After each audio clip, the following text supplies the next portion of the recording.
မရကျန်တောက်တုံးနေနဲ့စားမကောင်းဘူးဟိုဘက်နည်းနည်းကျဲတဲ့နေရာကျွေးရတယ်တမီးဟာကငါးလေးပေါ်ကြာတော့အဲ့ညနေအဲ့ဒီဘက်ကိုကျဲရကျွေးရမှာတမီးကျွေးတာဒီကမ္မလေးကိုမကျွေးနဲ့မျက်နှာကြောက်ခဲလေးနဲ့ခိုင်းပြီးကုန်တယ်နောက်ကမမျက်နှာငါးလေးအချင်းချင်းကိုထက်ကုန်လိုက်စီလက်ကျက်သားပဲလေလိုက်စီကကောင်းနေတော့တော့ကြည့်ရမေးတော့ဘူးတော့ဖေးပြစ်တာမှဝေးရောက်တာ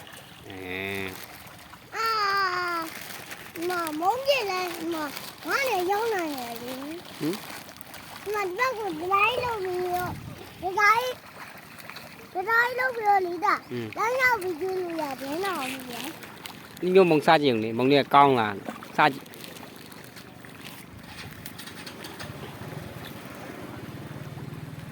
ဘယ်လို